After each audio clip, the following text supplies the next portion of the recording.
नमस्कार मेरे प्यारे साथियों।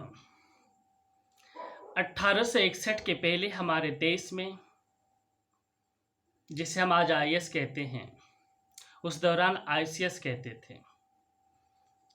उससे पहले हमारे देश के लोगों को, भारतीय लोगों को आईसीएस की परीक्षा में बैठने का और उस पद को प्राप्त करने का अधिकार ब्रिटिश शासकों ने नहीं दिया था।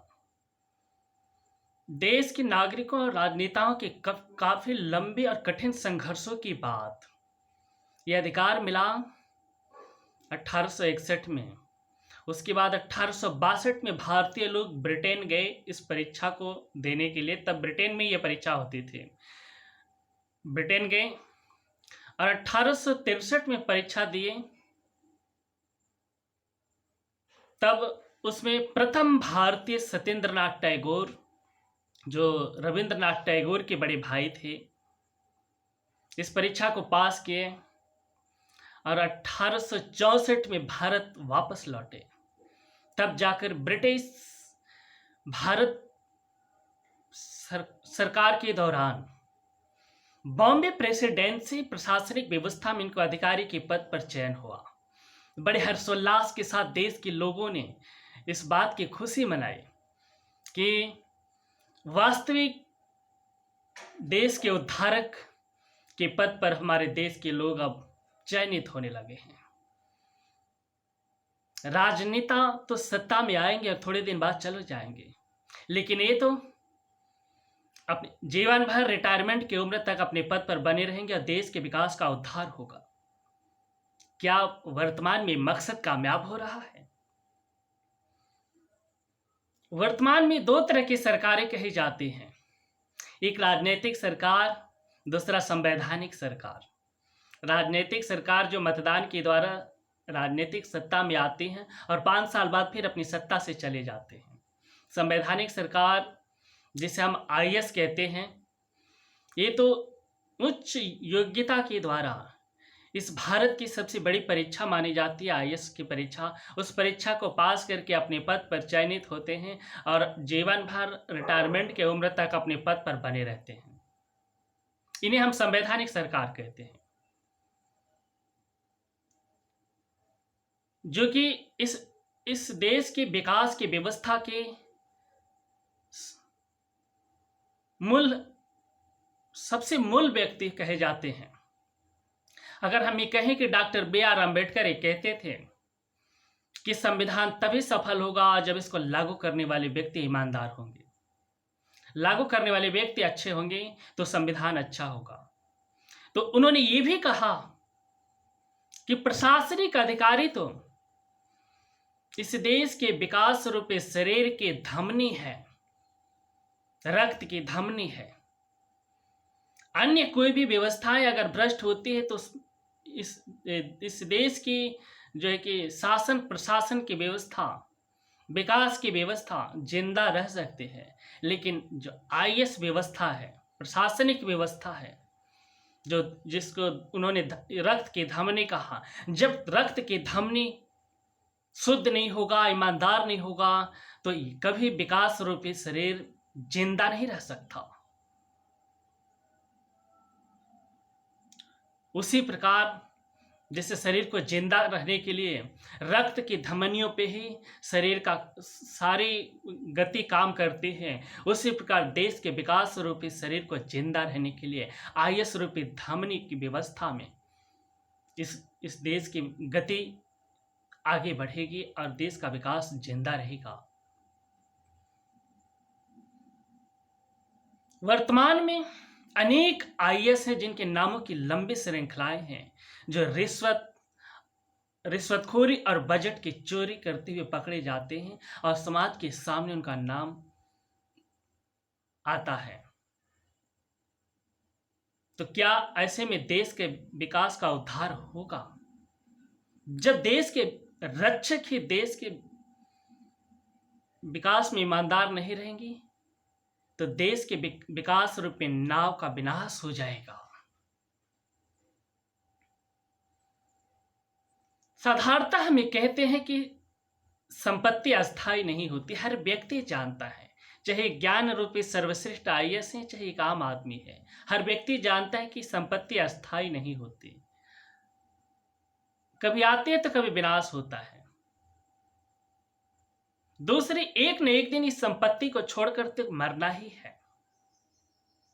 इन सारी बातों को जानने के बाद भी जो सर्वश्रेष्ठ ज्ञानी, सर्वश्रेष्ठ शिक्षाधारी, सर्वश्रेष्ठ डिग्रीधारी आईएएस इस गलती को क्यों करते हैं? दूसरी तरफ ये भी एक बहुत ही ऐतिहासिक प्रसंग है कि रामायण लिखने के पूर्व वाल्मीकि जी एक डाकू थे, लोगों से धन लूटते थे। एक बार एक ऋषि उनको मिला, तब उन्होंने कहा कि मेरी संपत्ति तो ले लो, लेकिन जाओ अपने परिवार में ये पूछना क्या तुम्हारे इस पाप के भागीदार तुम्हारे बच्चे, तुम्हारे परिवार भी होंगे। तब उन्होंने अपने परिवार में पूछा कि हमारे जो मैं पाप से धन इकट्ठा करता हूं उसके भागीदार तुम लोग होगे।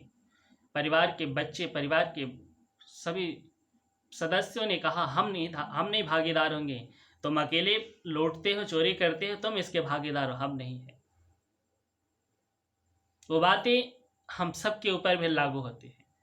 तो आईएएस तो सर्वश्रेष्ठ ज्ञानी है, वो इस बात को कब तक समझेंगे?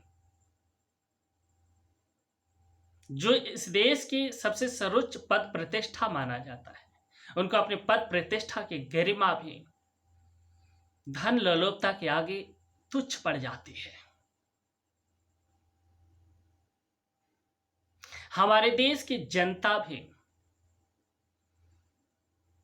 चाहे अधिकारी हो, चाहे नेता हो, चाहे कोई भी नागरिक हो, उनकी प्रतिष्ठा को दौलत से ही आकलन करते हैं और उनकी प्रतिष्ठा निर्धारित करते हैं। इस नजरिया को भी हम सभी समाज को बदलना होगा। दौलत से किसी की प्रतिष्ठा निर्धारित ना करें, जिससे भ्रष्टाचार को बढ़ावा मिलता है।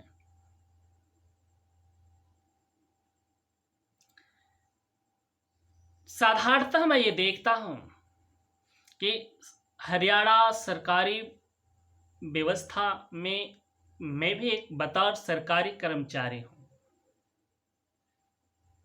बहुत करीब से इस बात को देख रहा हूं, बहुत करीब से अनुभव कर रहा हूं कि जो चाहे कर्मचारी हो, चाहे आईएएस अधिकारी हो, जब रिश्वतखोरी और बजट की चोरी करते हुए पकड़े जाते हैं तो उनको निलंबित कर दिया जाता है। निलंबित होने के बाद वो बड़े प्रसन्नता पूर्वक ये कहते हैं कि अरे क्या हुआ, निलंबित हो गया तो बिना काम किए भी आधी तनख्वाह तो मिल रही है। आधी तनख्वाह उनको मिलती है, कई बार तो उस दौरान अन्य बिजनेस करके भी वो इनकम को अर्जित करते रहते हैं, कोई फर्क नहीं पड़ता निलंबन का। तो मैं आग्रह करूंगा सरकार से और उस व्यवस्थाओं से जो भी इसके सुधार कर सकते हैं, इनकी पूरी की पूरी तनख्वाह न दी जाए और निलंबन के बाद आधी तनख्वाह देने की व्यवस्था को खत्म कर दिया जाए।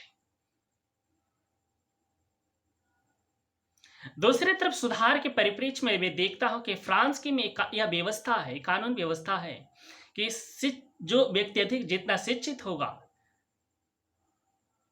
उसको उसके सजा का प्रावधान, किसी अपराध को करने पर उसकी सजा का प्रावधान उतना ही कठोर होगा।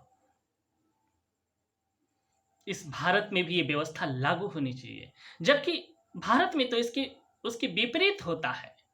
जब आईएएस या कोई भी अधिकारी जब रिश्वतखोरी और बजट की चोरी में पकड़ा जाता है तो उसकी सजा देने में उसके साथ वरीयता बरती जाती है, सर्वश्रेष्ठ पद और गरिमा को वरीयता बरती जाती है, जो उसका कभी भी सुधारवादी प्रभावकारी असर नहीं पड़ता है।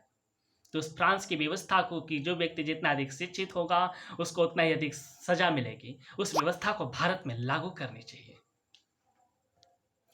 इसी परिप्रेक्ष्य में वर्तमान में पंजाब की सरकार, मुख्यमंत्री भगवंत मान जी ने जनता के बीच में एक कॉन्टैक्ट मोबाइल नंबर लागू किए हैं और ये आदेश किए हैं कि कोई भी अधिकारी, कर्मचारी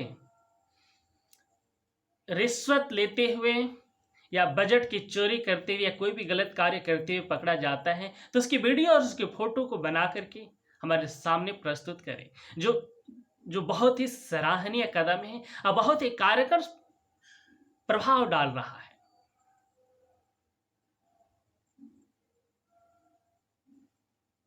तो आखिर कब तक इस देश के जो धारक हैं देश के विनाशक बने रहेंगे? देश देश का सर्वनाश हो जाएगा जब देश के धमनी रूपी आईएएस व्यवस्था, आईएएस प्रणाली, आईएएस अधिकारी जब भ्रष्ट रहेंगे तो कभी भी देश का उद्धार नहीं हो सकता। जय भारत, जय संविधान।